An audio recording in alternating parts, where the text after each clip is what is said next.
Hello and welcome to the Smashi Business Show. I am Farah Bashir. And I am Anika Ellis Baby. So, before we start with our headlines, I want to tell Anika that I will be leaving for an AI event in a bit.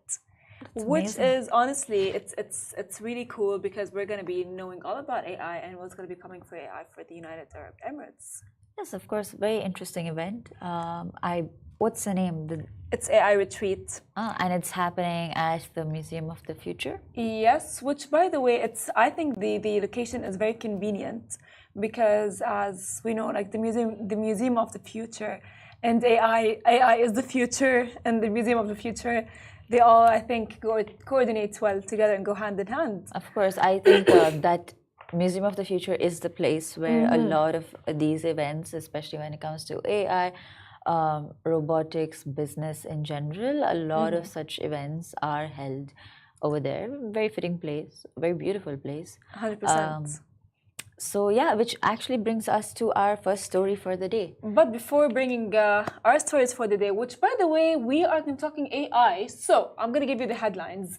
Dubai appoints 22 chief AI officers to lead tech initiatives. Aramco, there's an update.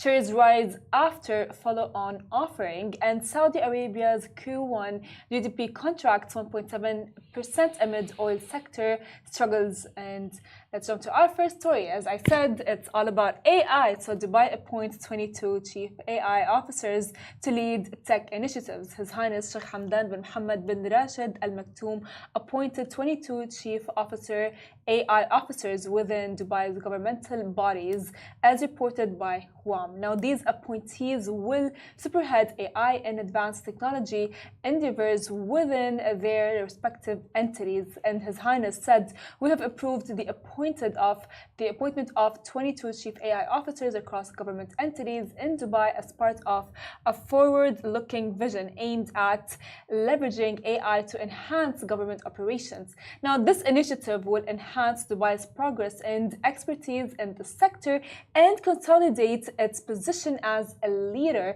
in creating innovative solutions built on advanced technology.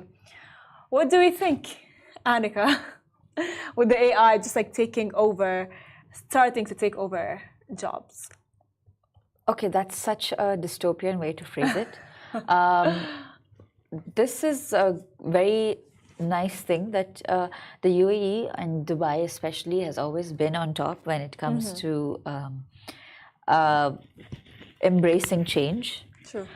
So we saw that Dubai was actually one of the first places to form a paperless government. Yes.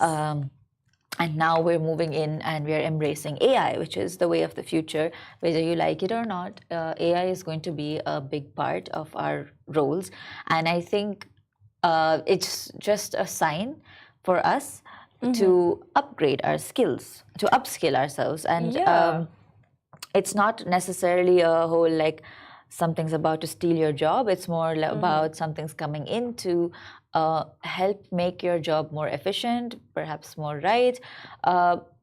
So yeah, I think it's a very interesting change, and I think it's very amazing because Sheikh Hamdan, the Crown Prince of Dubai, has always been at the forefront of these of such initiatives. He's always been there to embrace this, to really guide the nation forward, and I think it's very indicative of how our Crown Prince is slowly coming in to his role. Which is as the future ruler of Dubai. Yes, but actually, sorry not to cut you off, Hanika, but the other day I was at another AI event and I met different people who had different perspectives regarding AI. Some of them really are embracing it. While I remember I spoke to a guy in a pink suit and he said, AI is out, it's already here. We're already using it and embracing it. Like, for example, ChatGPT, it's there.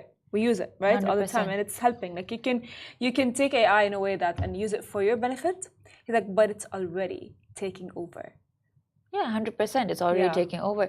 Dubai, in fact, even has its own concept restaurant in downtown Dubai called Zenon, where the whole idea is you're dining with AI. Yeah. Although it's just projections, but still, it's 100% a fact that AI is a part and parcel of where we are. Yeah. But the fact that AI can be used to develop an economy, to build the government, to push a nation forward, that is relatively unheard of.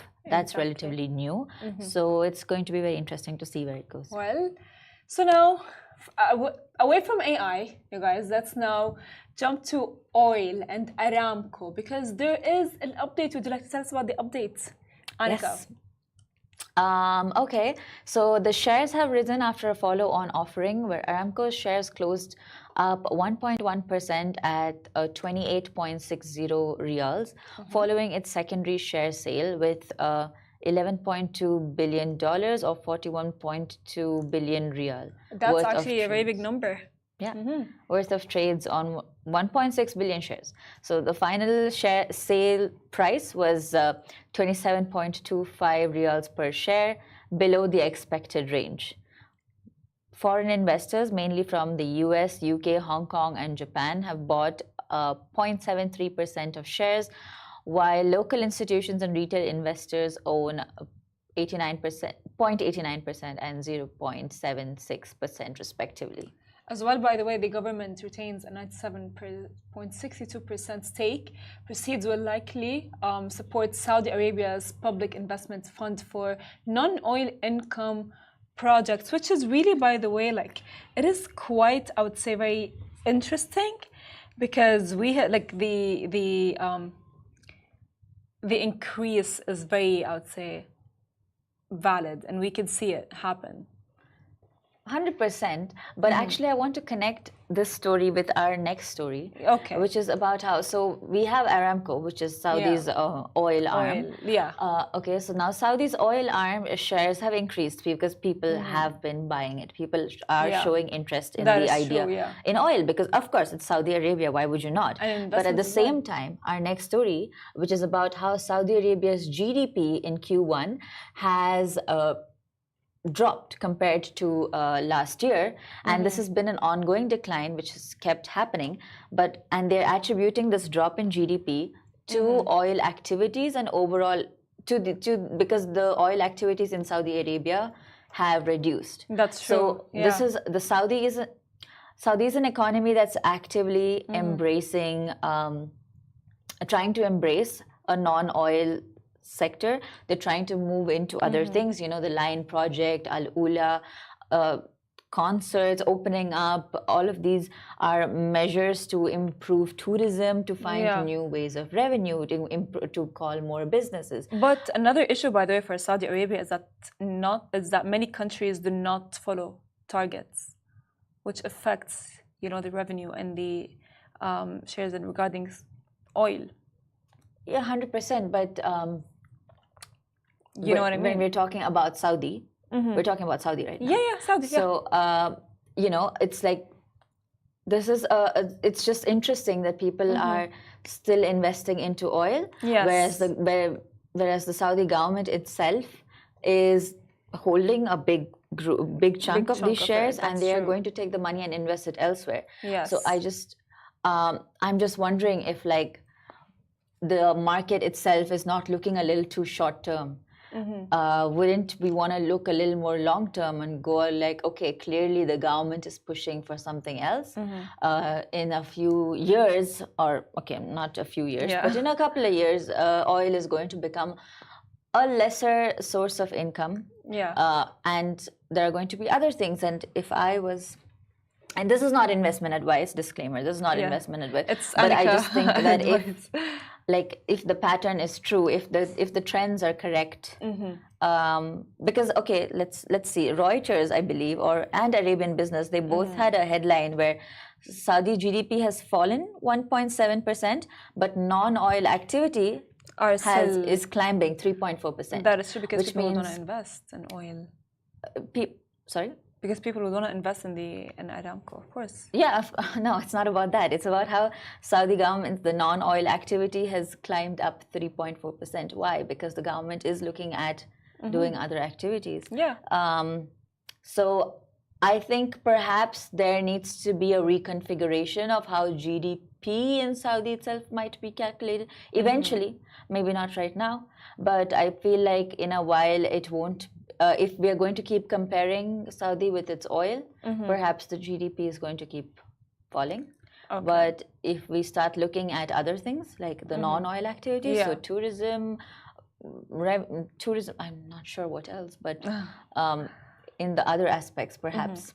Okay. I think we have a lot more to look forward to. Of course, you know, I mean, at this point, Saudi is just going to keep on climbing up high, whether it's like it's going to invest all of its oil in other things, which is very exciting for Saudi Arabia. And we're all looking for it. And you guys, it might have been short and sweet, but this brings us to the end of our show, and see you tomorrow, same time, same place.